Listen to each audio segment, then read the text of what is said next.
Esta noche,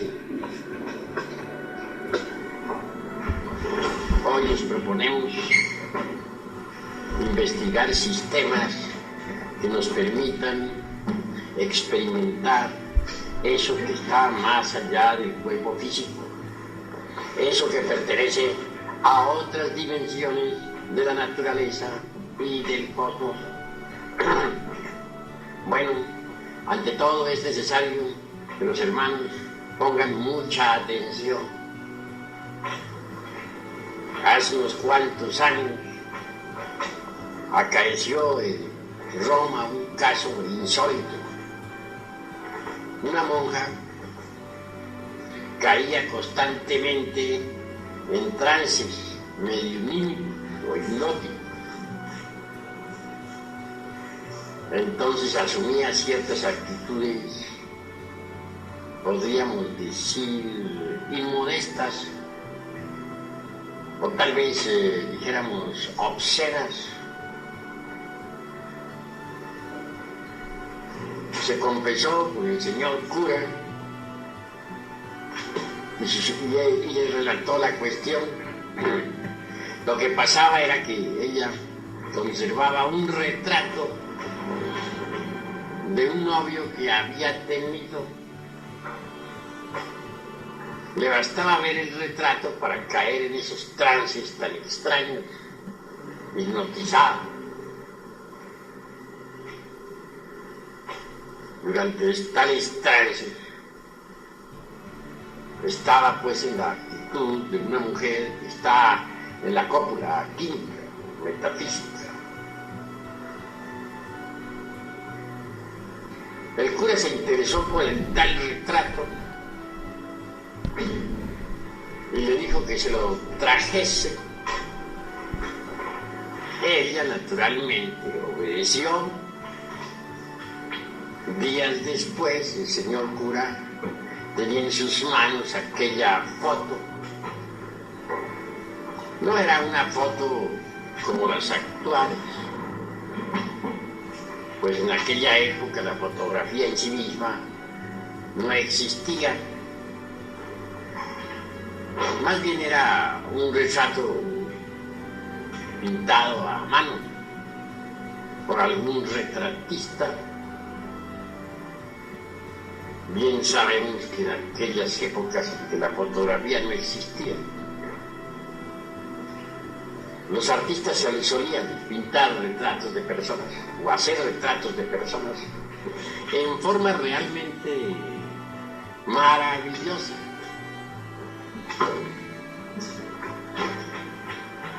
Mas al examinar aquel retrato se pudo evidenciar claramente que tenía un marco bastante interesante, un marco lleno de piedras, no diría preciosas, sino más bien piedras de adorno, piedras falsas o fantasías, pero que en todo caso eran brillantes. Le bastaba a ella ver tales piedras brillantísimas para caer de hecho en trance hipnótico y hasta mediunímico. El cura le experimentó con ella y el resultado siempre fue el mismo. Consultó a otra autoridad más eminente en estas cuestiones y se hicieron distintos experimentos con otros sujetos. Fue entonces cuando la hipnología tomó gran fuerza. Por doquiera surgieron sujetos impresionables, pasivos, que fueron sometidos a sueño hipnótico mediante piedras brillantes. Se hacía mirar fijamente a las piedras brillantes, se hacían pases sobre la cabeza, el cuerpo del paciente y este entraba en sueño profundo. Se puso de moda entonces la curación por medio del hipnotismo Todo esto acaecía en plena Edad Media, cuando ardían las hogueras de la Inquisición por todas partes. Así que la hipnología que hoy se estudia en la Facultad de Medicina, pues no es cosa nueva, ni la aplicación del hipnotismo a la cuestión médica tampoco es una novedad. Ya se ensayó en ese sentido en aquella época. No está de más decir que tales ensayos resultaban en el fondo peligrosos, porque el santo oficio estaba muy activo. Pero hasta los mismos clérigos se habían interesado por el caso de la monja. Se propagó entonces por toda Europa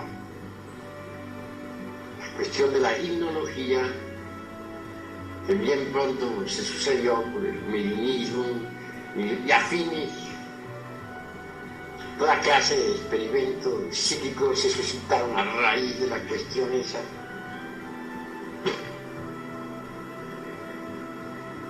Fue entonces cuando surgieron las más variadas escuelas.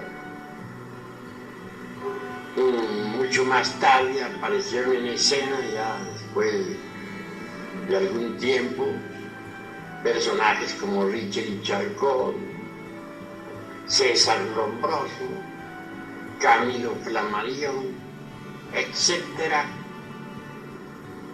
Eso fue más tarde ya, del tiempo. En cuanto a experimentos, los hubo notables, pero mucho más tarde, como resultado de aquellas inquietudes medievales. No está de más recordar, por ejemplo, los experimentos con Eusapia Paladino de Nápoles. Esa mujer despertó inquietudes en toda Europa. En presencia de ella, por ejemplo, una mesa se levantaba en el aire, violando la ley de gravedad. Claro, vinieron sabios a Nápoles, de toda Europa. Iban ellos con el propósito, decían, de desenmascarar el fraude.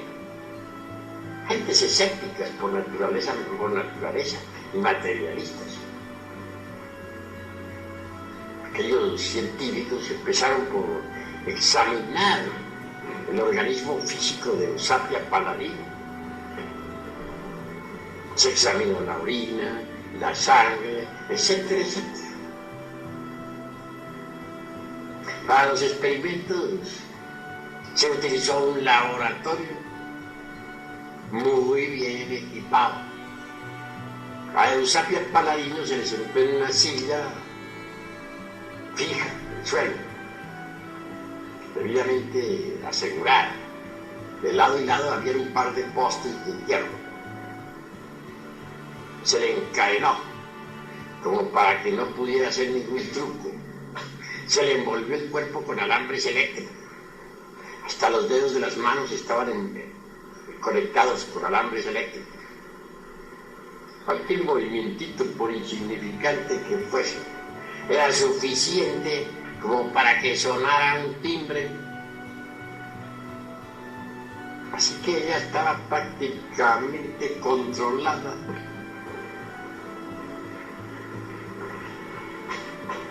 Sin embargo, después de las correspondientes sesiones, o digo yo, después de caer ella en trance hipnótico, se sucedieron fenómenos extraordinarios. Ciertamente una mesa levitó en el aire, se tomaron fotografías, se pudo verificar que no había ningún truco. Los científicos se convencieron hasta la saciedad de tal hecho y no les quedó más remedio que rendirse ante la evidencia. Una bandolina que había en el suelo fue levantada por manos invisibles en presencia de todos, y de ella salieron melodías de fa. Un aparato de música que estaba metido dentro de una caja de acero herméticamente cerrada y debidamente cargada con electricidad a alta tensión, resonó deliciosamente tocada por manos invisibles. La madre de Botazzi, un gran científico, que había muerto hacía muchos años, hizo su aparición en pleno laboratorio. La fotografiaron. Avanzó hasta donde estaba su hijo y le abrazó, llamándolo con el apodo caritativo de Fabricio, y diciéndole, hijo mío, etc. Todo eso fue formidable.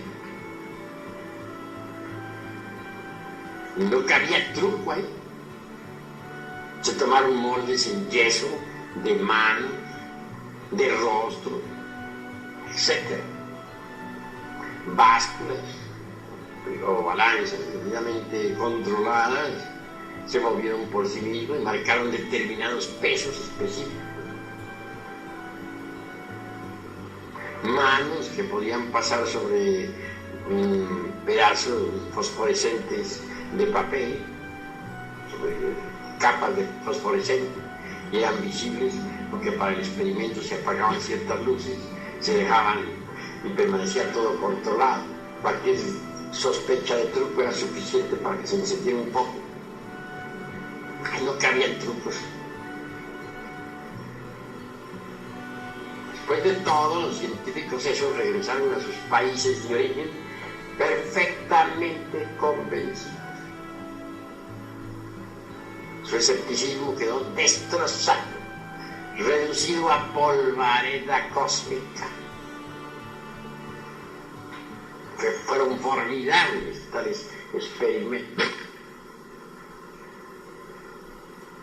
¿Y qué diremos de los experimentos de William Kroc en California? En esa casa en una casa de Milville, acaecieron fenómenos insólitos. Comenzó a llover piedras sin motivo alguno dentro del interior de la casa. Lo curioso es que las piedras salían por una ventana y entraban por otra. Movimientos extraños que no se correspondían en modo alguno a las leyes de la física. Mesas que se levantaban en el aire, sillas que iban y venían flotando en la atmósfera. Cosas extraordinarias.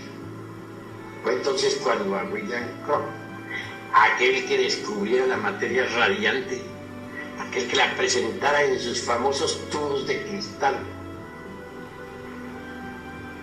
le tocara también experimentar. Él notó que todos esos fenómenos se sucedían en presencia de dos señoritas de la casa, las dos señoritas Fox. Arregló entonces también un laboratorio. Invitó a todos los científicos del mundo a estudiar el fenómeno y comenzaron los experimentos. Estas señoritas eran metidas dentro de una cámara, debidamente encadenadas para asegurarse de que no iban a hacer ningún truco. Y luego venían los fenómenos. Se materializó entonces Katia King, una mujer muerta hacía muchísimos años. Se hizo visible y tangible en pleno laboratorio y estuvo materializándose durante 3 años seguidos. Las señoritas Fox, en tanto, caían en estado de trance. Se nos ha dicho que para esas materializaciones había que utilizar la fuerza vital de esas señoritas. Cierto fue que se condensaba aquella aparición ante todos los científicos. Se tomaron fotografías por cantidades. 3 años seguidos de materialización de Katia King. A los 3 años se despidió de todos los científicos. Dijo, ya he cumplido mi misión aquí en el mundo físico. Les he demostrado que los difuntos continuamos viviendo en los mundos superiores. A eso he venido y mi misión está cumplida. Se despidió de todos en llorares, sollozos. Las cámaras de fotografía fueron registrando los procesos de desmaterialización de aquella difunta. Y todavía les dejó materializado un buque de cabello, como recuerdo. Sabios vinieron, repito, de toda Europa, incrédulos todos en un 100%. Sin embargo, tuvieron que convencerse, porque hechos son hechos y ante los hechos tenemos que rendirnos. Después de aquellos experimentos de Katy, quedó demostrado físicamente la realidad del más allá. ¿Y qué diremos de aquel medio impune francés que en estado de trance flotaba en la atmósfera, que flotando en la atmósfera sentado sobre una silla salió por una ventana y entró por otra en un alto piso, que metía el rostro entre carbones encendidos y no se quemaba, etc. Fueron fenómenos de orden popular. ¿Cómo negarlo cuando los científicos los comprobaron?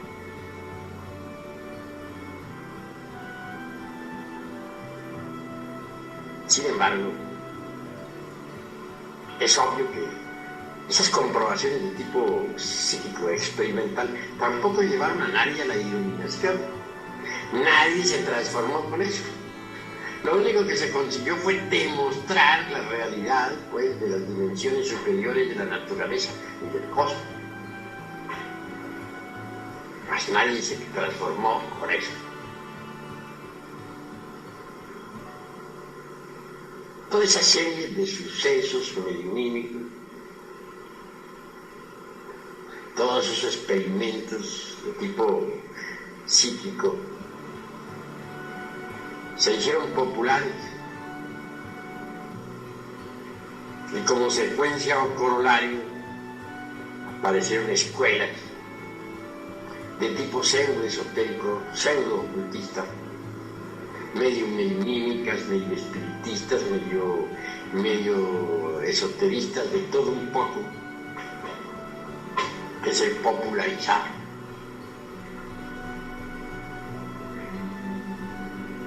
No voy a pronunciarme contra ninguna escuela, porque no ese es el objetivo de esta plática.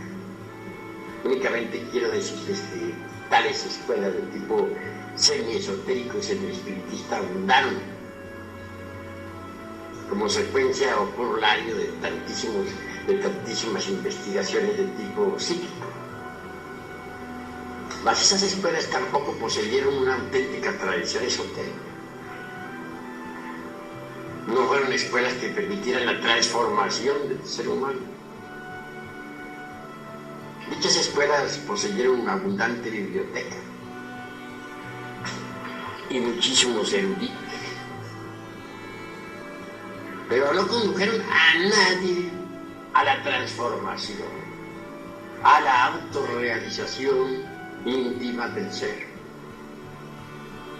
Apareció un tipo de gentes muy curiosas, teorizadoras en un 100%. Las hemos denominado personalidades kalkianas. Así las hemos llamado debido a que son gentes de esta época del Kali Yuga. Se distinguen por su erudición, mas no poseen realmente autorrealización íntima ni esoterismo auténtico. Son gentes que tienen dogmas. Uno de ellos, por ejemplo, es aquel de la evolución. Surgió en el fondo de escuelitas como las de Allan Kardec, León Denis, etc. Si leemos nosotros a fondo a Kardec, en su libro que titula El libro de los espíritus, veremos allí el dogma de la evolución. Parece que también influyó muchísimo Darwin con su teoría de la evolución y transformación de las especies,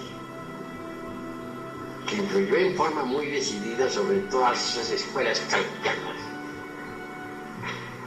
Al fin y al cabo apareció una jerga muy curiosa de eruditos sin autorrealización, sin conocimiento ninguno de la sabiduría de la serpiente, sin capacidades para investigar fuera del cuerpo físico, en forma positiva y consciente,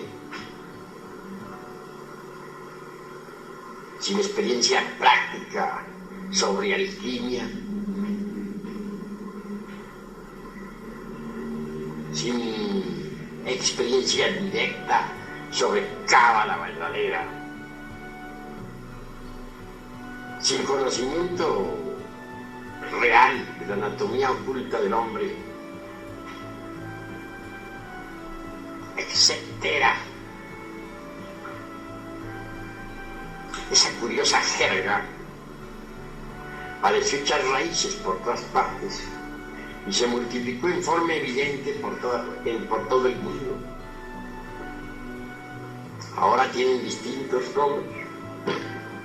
No seré yo precisamente quien vaya a publicar los nombres de todas esas escritas, porque cada cual es libre de pensar como quiera, y en modo alguno me propongo atacar a otras organizaciones. Así les diría a ustedes que se basan en fundamentos falsos. Cuando uno no conoce la sabiduría de la serpiente, cuando uno no es un verdadero alquimista de laboratorio, cuando uno no es capaz de operar prácticamente con la alquimia y de moverse en cualquier sefirote, cuando uno es esclavo del dogma de la evolución y está lleno de infinitos temores y prejuicios, obviamente marcha por el camino del error.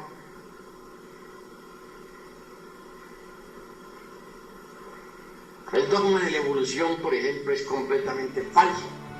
No tiene basamentos sólidos sobre los cuales poder sostenerse. Le dice que uno va evolucionando en cada reencarnación, poco a poco, hasta que llegue el momento en que se libera después de millones de existencias. Cuando alguien ha tomado en serio tal teoría, no se preocupa realmente por trabajar sobre sí mismo, porque se dice a sí mismo, pues algún día llegaré, si no llego ahora llegaré dentro de 1 millón de vidas. En esas condiciones pierde el tiempo y al fin nos sorprende el hecho de que se agota su ciclo de existencias y no le queda más remedio que ingresar en la involución sumergida de los mundos infiernos. Ha perdido su tiempo. Tales escuelas, entre otras, le infundieron a las gentes temor sobre el Kundalini. Eso es peligroso, eso sí se desvía el Kundalini por otro lado, se despiertan las más terribles pasiones, que se vuelve loco. Entonces, ¿para qué hablan a la gente del Kundalini? Pues mejor sería que no lo citaran. A luego de decir que es peligroso, pues mejor no le digan nada. Primero le hablan bellezas sobre la Kundalini, que abre todos los chakras, que desarrolla todos los poderes, que lo conduce a uno a la iluminación, etc. Y después le salen con que es peligroso, que mejor no se meta. Mejor en esas condiciones se va al fracaso, pues claro. Primero le dicen una cosa y luego le dicen otra, le dicen que no despierte el Kundalini porque es peligroso. Entonces, ¿para qué se lo mencionan si es peligroso?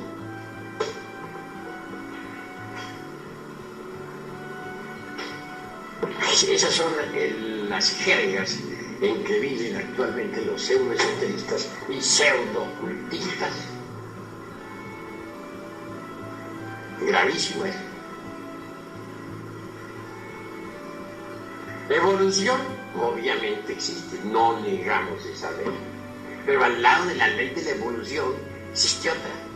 Por contrapunto, por oposición, existe la de la involución. Estas son leyes meramente mecánicas que nada tienen que ver con la autorrealización íntima del ser.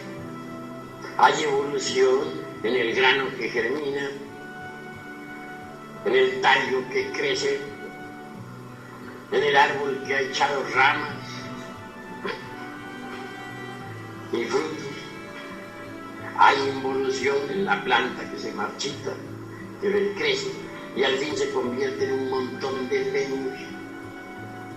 Hay evolución en la criatura que se gesta dentro del vientre materno, en el niño que nace, que se desarrolla, en el adolescente, en el joven que lucha por la existencia,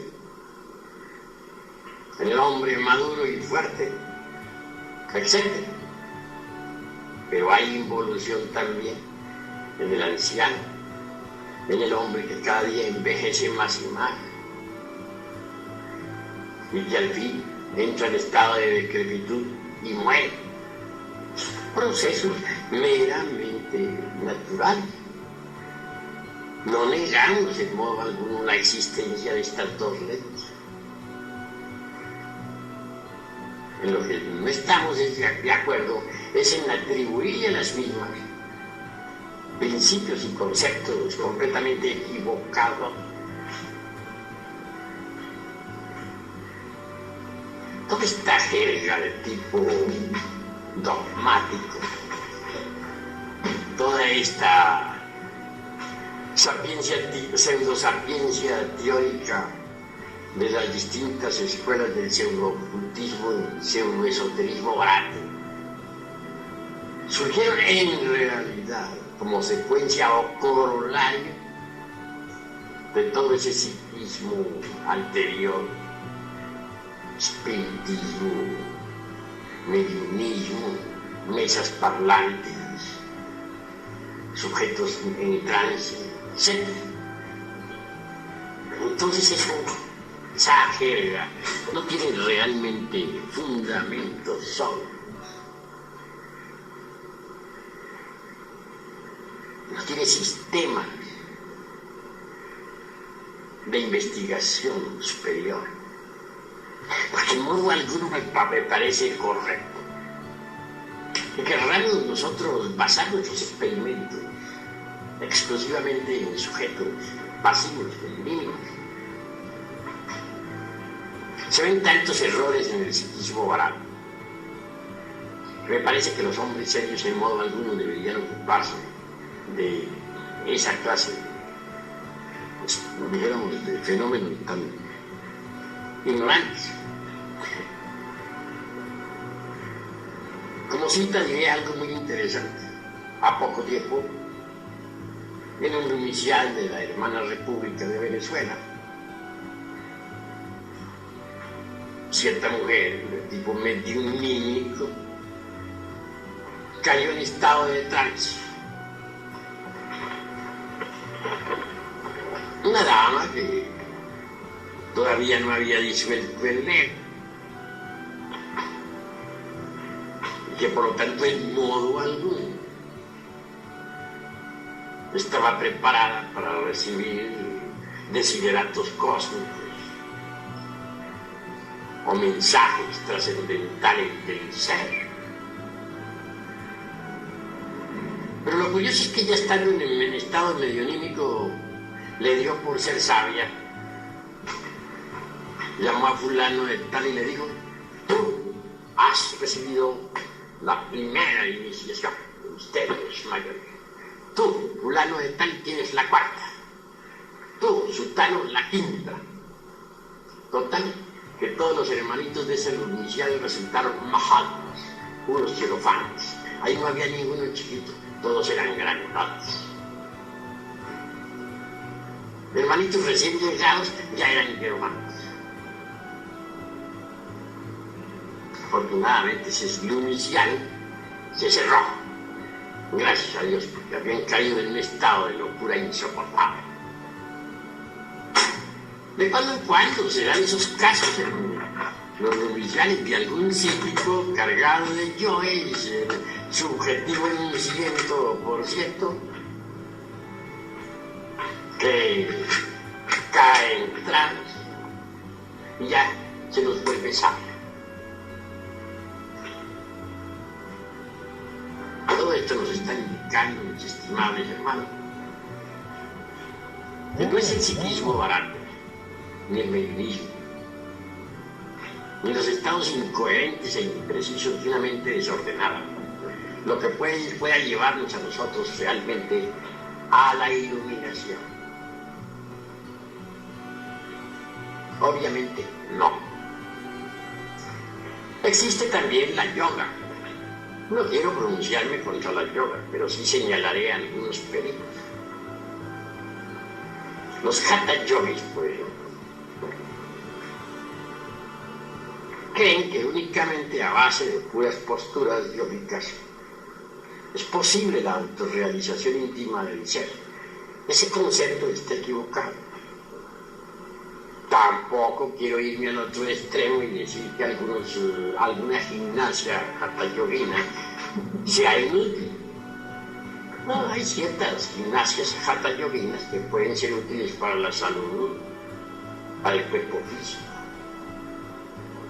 Pero en modo alguno podrían conducirnos a la liberación final. Se trata de buscar el camino. Sucede que la humanidad vive metida en un laberinto sin salidero por ninguna parte. Pero conclusión que ahora vayamos hacia los Himalayas. En el Tíbet hay multitud de anacoretas que se encierran en cavernas de por vida. Sus gurús les han enseñado diversas técnicas de la meditación. Algunos se han convertido en atletas, otros creen ya estar liberados, etc. Hay quienes se alimentan con puras ortigas, hierbas que encuentran alrededor de su caverna, queriendo así convertirse en dioses. Cada cual es libre de pensar como quiera, pero a mí me gusta aclarar misterios. No negamos que algunos de esos anacoretas han conseguido hacerse verdaderos atletas de la meditación, en ese estado de éxtasis. Suele suceder que la esencia del yogui se desembotelle, se escape del ego, y en ausencia del ego la esencia puede sumergirse entre un vacío iluminado. Aquí hay ausencia de hombres y de dioses, pero se escuchan las palabras del Eterno. Sumergidos tales santos en meditación profunda, experimentan eso que no entendieron. Eso es la verdad. Pero más pasado el éxtasis, el chaman, retornan otra vez como el genio de Aladino a la botella. Se meten entre el ego para continuar con sus penitencias. Un día de esos tantos puede que se escapen en un Mahasamadhi, se desencarnen. Como la esencia está acostumbrada ya por disciplina a escaparse, salirse del ego. Entonces procederá así, con la muerte del físico. Y esa esencia podrá inclusive hasta viajar a los planetas del Cristo, planetas que giran alrededor de nuestro sistema solar, como giran los planetas físicos. Así gozarán de un samadhi delicioso. Sucede que en los planetas del Cristo existe otra naturaleza muy distinta a la nuestra. Así como la naturaleza nuestra, la del mundo físico, está sometida a los procesos de nacimiento, crecimiento, desarrollo y muerte. La naturaleza del Cristo, de los planetas del Cristo que giran alrededor del Sol es diferente. Esa naturaleza es inmutable, eterna, no está sometida a cambios ni a muerte. Por lo tanto, quienes viven en los planetas del Cristo son felices, gozan en su interior, pues, de los esplendores del Cristo íntimo y viven en un éxtasis permanente. Así estos yoginis desembotellados gozarán por un tiempo de la felicidad de los planetas del Cristo, podrán flotar en el ambiente circundante, mas con asombro tales yoginis verán que no son habitantes de esos mundos. Se les admite de visita, pero que realmente no tienen derecho a existir allí. Tan tremendas realidades les lleva a comprender que aún están incompletos, que no están liberados como lo suponían antes de morir. Y con dolor regresan nuevamente, como el genio de la lámpara de Aladino a la botella, es decir, al ego. Así, hay muchos que en el Oriente, en el Tíbet, se consideraban santos e iluminados, que desencarnaron en Mahasamadhi y que el pueblo veneró como a dioses. Viven ahora en el mundo occidental convertidos en personas vulgares, comunes y corrientes. De manera, pues, que si uno no aniquila el ego, no logra la liberación final. Esa es la cruda realidad de los hechos. Aunque practique muchos ejercicios yógicos, aunque se encierre en cavernas aislado del mundo, alimentándose con hierbas por ahí silvestres, etc. Si no destruye el ego, no se libera.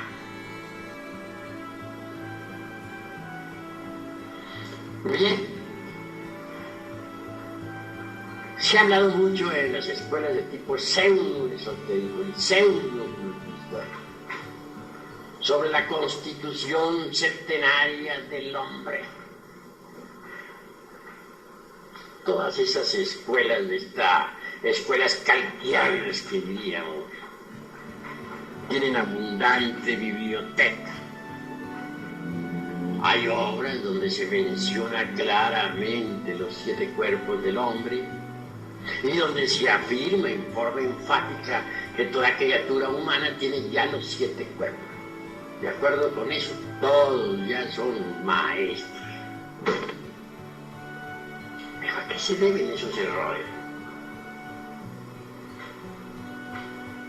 Pues a erróneas interpretaciones sobre la cultura oriental. Si hubieran interpretado mejor las cosas, no habrían metido la pata como la han metido. En realidad, de verdad, el ser humano, el humanoide intelectual, para hablar más claro, únicamente posee un cuerpo planetario. ¿Qué se entiende por cuerpo planetario? El cuerpo físico.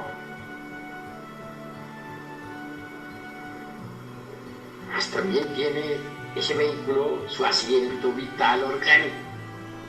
Ese asiento vital es lo que llamarían los hindustanes el lingam sharira, es decir, el cuerpo vital. Pero cuerpo vital y cuerpo físico son lo mismo. son un solo cuerpo. Porque el llamado cuerpo vital o doble etérico, para usar esta vez los términos de las gentes de esta edad calquiana, no es más que la parte superior del cuerpo físico. Esto es, el cuerpo físico es tetradimensional, tiene 4 dimensiones. La cuarta, vertical, está formada por el cuerpo vital, o lingam sarira. Pero dejando a un lado esta cuestión del cuerpo planetario, pues su asiento vital orgánico, ¿qué es lo que tiene el humanoide? Lo único que en realidad tiene adentro es un montón de diablos.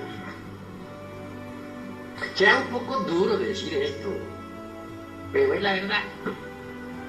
Aquellos que hayan destruido el ego, que por lo tanto gocen de la verdadera conciencia despierta, podrán verificar por sí mismos lo que estoy en estos instantes afirmando.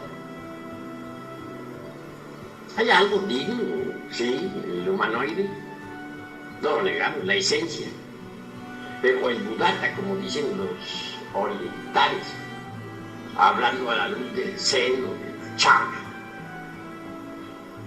esa esencia está desgraciadamente enfrascada entre los diversos elementos inhumanos que nuestro interior carga.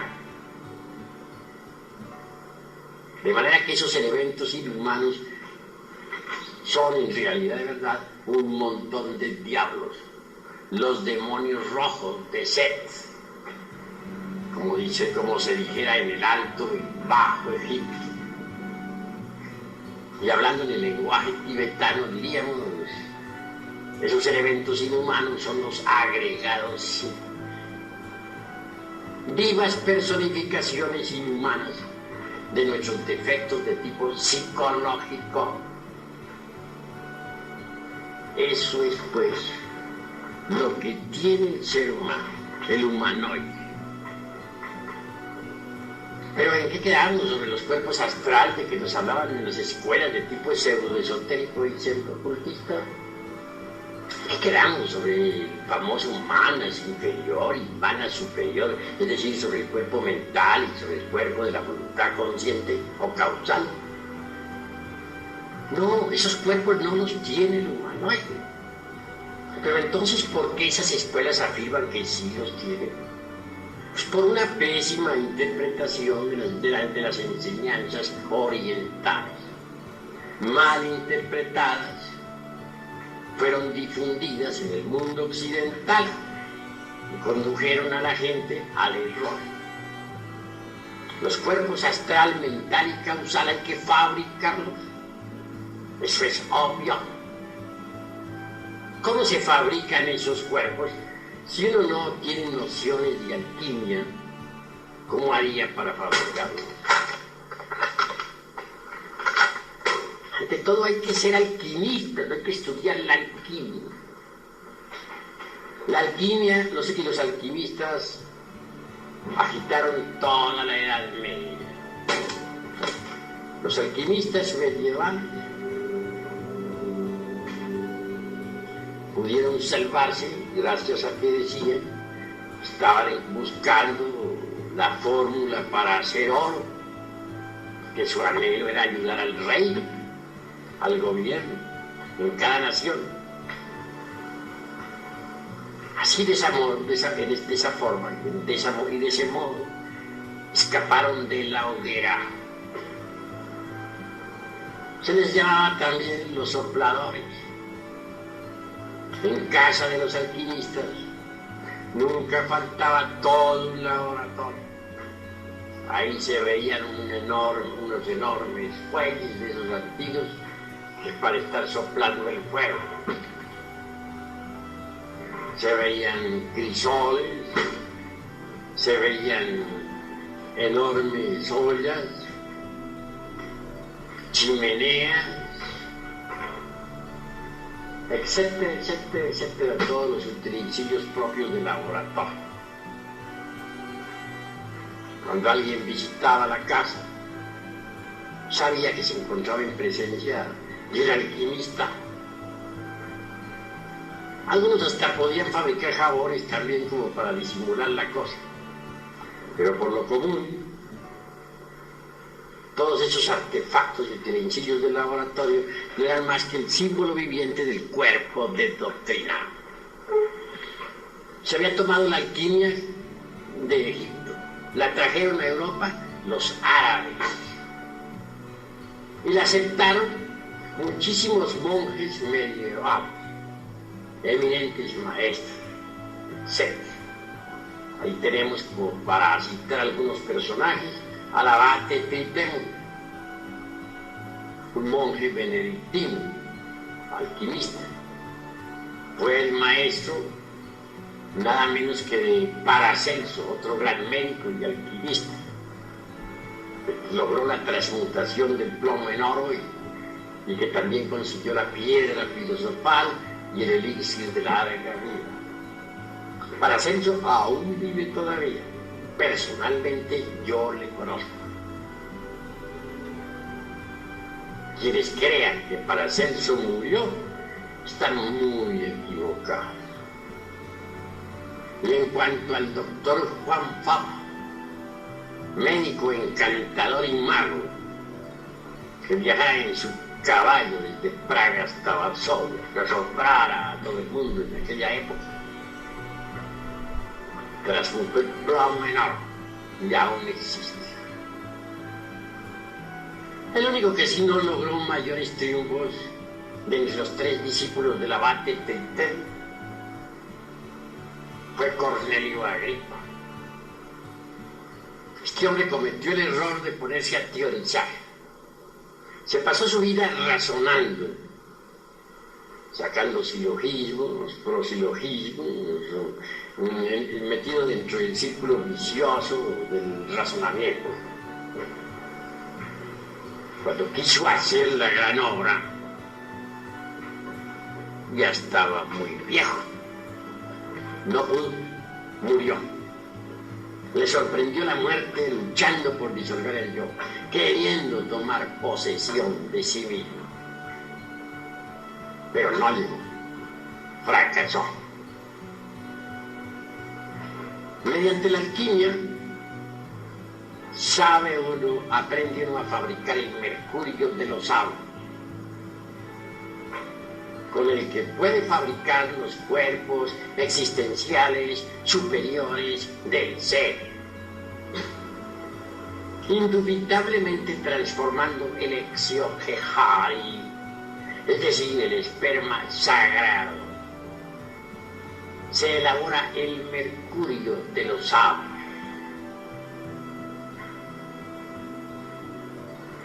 Indubitablemente, tal materia venerable tiene que pasar por algunos procesos de purificación antes de ser útil. Esa materia venerable, esa agua misteriosa, pasará por las operaciones aritméticas de suma, resta, multiplicación, división de principios antes de ser útil. Es obvio que en principio tal materia venerable, resultado, como ya dije, de las transmutaciones del esperma, es negra.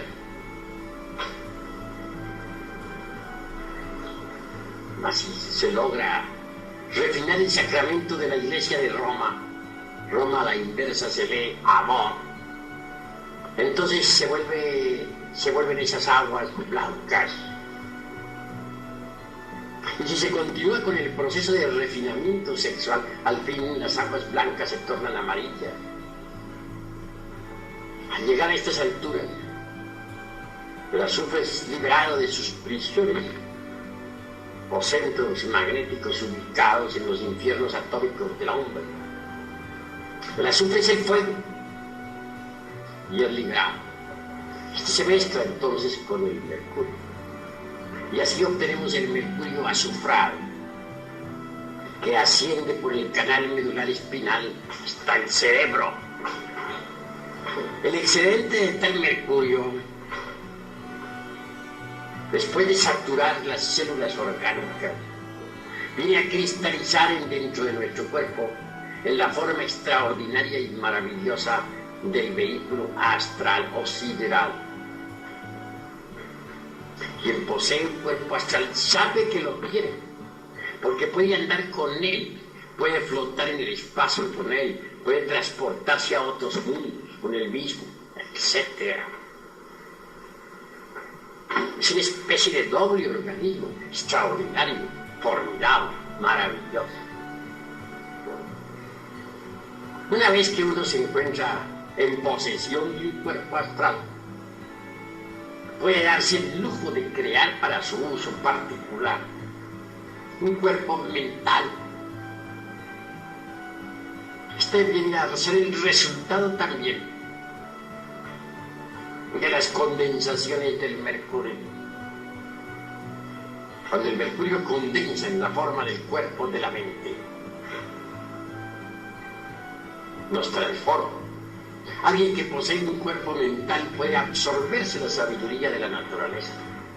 Tiene acceso a todos los templos de Hermes Trismegisto, el 3 veces grande Dios y de todo. Cuando uno ya ha logrado tal éxito, está preparado para fabricar el cuerpo de la voluntad consciente. Este también viene a cristalizar con las condensaciones del mercurio de los sabios. Así que alguien que tenga los cuerpos físico, astral, mental y causal, de hecho, puede recibir los principios étnicos, búdicos o anímicos que lo convierten en hombre real. Esto quiere decir que antes de ese instante no se es hombre. Antes de ese momento uno no es más que un animal intelectual. Un profesor de medicina en el Distrito Federal decía que estos seres humanos, que así se llaman, no son más que mamíferos racionales. Decir mamíferos racionales o mamíferos intelectuales, pues es lo mismo. Hagamos pues una plena diferenciación entre lo que son los mamíferos intelectuales y lo que es el hombre. Y solo quien posea esos vehículos es hombre. Ahora bien, una cosa es ser hombre real y otra cosa es tener capacidades para ser un investigador competente de la vida en los mundos superiores. Un hombre puede ser hombre en el sentido más completo de la palabra y sin embargo no ser un investigador competente de la vida en los mundos superiores. Para hacerlo tiene que eliminar el ego. No es por medio del mediumismo como se va a obtener datos exactos sobre la vida en los mundos superiores, sobre los misterios de ultratumba. No es con sujetos en estado de hipnosis como podemos nosotros tener algunas referencias sobre el más allá. No. Quien quiera, ¿verdad?, convertirse en un iluminado, en un hombre consciente, en un investigador de verdad en los mundos superiores, tiene que destruir el ego. Es decir, pasar por la aniquilación budista que tanto martiriza, que tanto molesta de verdad a los fanáticos de las escuelas pseudoesoteristas y pseudo-ocultistas. Mas si uno no pasa por la gran aniquilación, si uno no logra dejar de existir aquí en los mundos internos como ego, jamás tendrá tampoco la lucidez verdadera, la objetividad exacta, como para poder en verdad ser un investigador serio e idóneo de la vida en los mundos superiores. Un sujeto en estado de hipnosis subjetivo hablará del más allá, dirá que fulano de tal es un Mahatma, citará muchas cosas absurdas, porque no tiene objetividad. Es en realidad de verdad una esencia embotellada del ego. Para ser investigador idóneo se necesita que el ego sea aniquilado. Si el ego se reduce a polvareda cósmica, la conciencia, el ser, queda completamente libre. Una esencia, una conciencia libre, es una conciencia iluminada, una conciencia que podrá directamente experimentar lo real, una conciencia verdaderamente emancipada, idónea para la investigación. Solo una conciencia así podrá informarnos sobre las vidas anteriores, sobre los mundos inefables, sobre el karma, la ley, sobre las leyes de evolución, involución, sobre los mundos infiernos, etc. Pero que alguien con ego quiere informarnos sobre todo eso, pues no más, no, porque no tiene una conciencia libre, no tiene una conciencia resplandeciente, es una conciencia todavía enfrascada, tapada, metida entre distintos receptáculos de materia. Obviamente no posee la idoneidad indispensable para la investigación. Así, mis queridos amigos, nosotros nos proponemos en esta institución darles a ustedes las enseñanzas exactas que les permita pasar por la gran aniquilación, para que se conviertan en verdaderos investigadores competentes de la vida en los mundos superiores. ¿Quiénes son los que le han dicho a la humanidad que todos poseen los 7 cuerpos y trazan esquemas sobre eso? Individuos que no han destruido el ego. Entonces, ¿con qué derecho lo hacen? ¿Por qué lo hacen? De esa forma conducen a otros al error. Pero abundan desgraciadamente los pseudosapientes, las personalidades kantianas, por todas partes.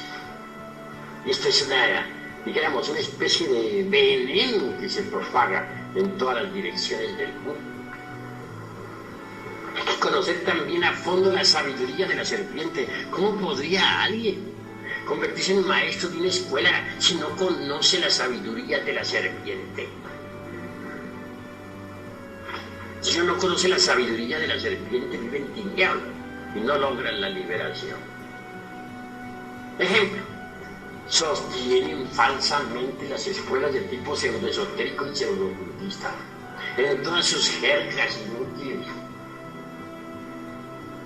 Que cuando el Kundalini puede despertar en cualquier momento, que a través de la meditación o con las prácticas del pranayama o por imposición de manos del gurú, etc. Pues cosa falsa, pero falsísima, porque el Kundalini no despierta de esa manera. ¿Quiénes hablan así? Los que no han estudiado los tantras tibetanos, los que no han investigado jamás los tesoros de Anahuac. Es bueno saber que en los códices que nos han quedado, aquellos que lograron salvarse pues, del vandalismo, del cachupinismo, entre líneas está escondida la sabiduría de la serpiente. Tengas en cuenta que la gran Tenochtitlan fue serpentina. Pues nosotros los mexicanos tenemos una tradición serpentina. Esa es la cruda realidad de los hechos. Hay quienes dicen que en la India hay tesoros extraordinarios, no lo negamos, pero en la India secreta.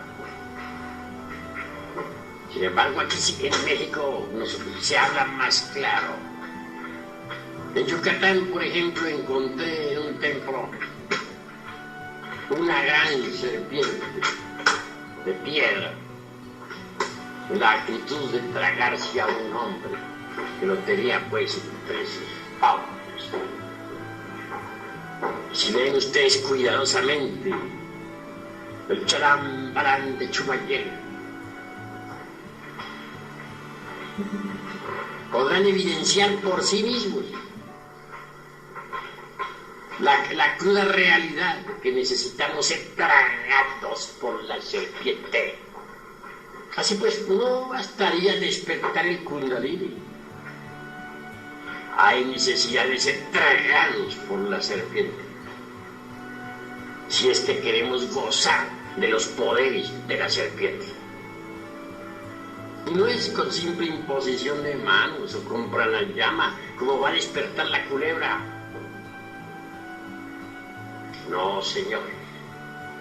Despierta con los principios tántricos del Tíbet, con las enseñanzas secretas de Anáhuac, con el esoterismo crístico de la Pistichopía,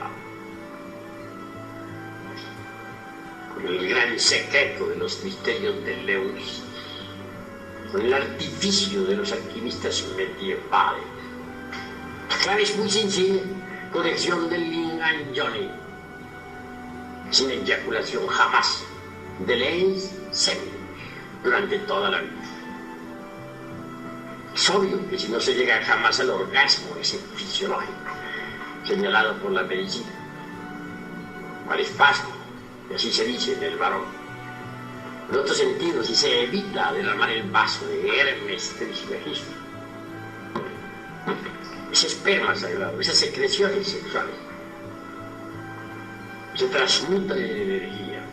Y esa energía es el mercurio de los sabios.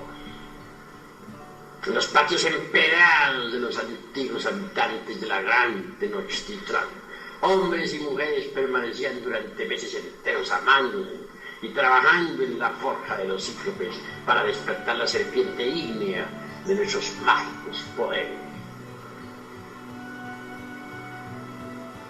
Pero repito, no bastaría levantar la serpiente ígnea por el canal medular espinal como piensan muchos yoguines.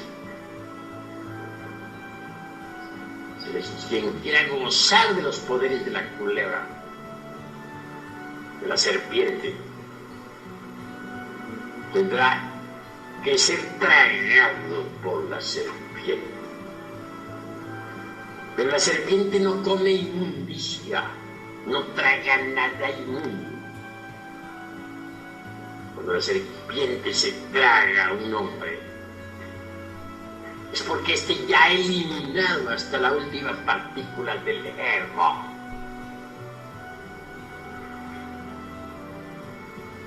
Decía precisamente el conde San Germán, o alguna vez dejó una nota el conde San Germán, en donde decía, hace tantos miles de años, parece que 10.000 decía, no recuerdo preciso eso, pero hace tanto tiempo, vivo en Isis, estoy establecido en Isis,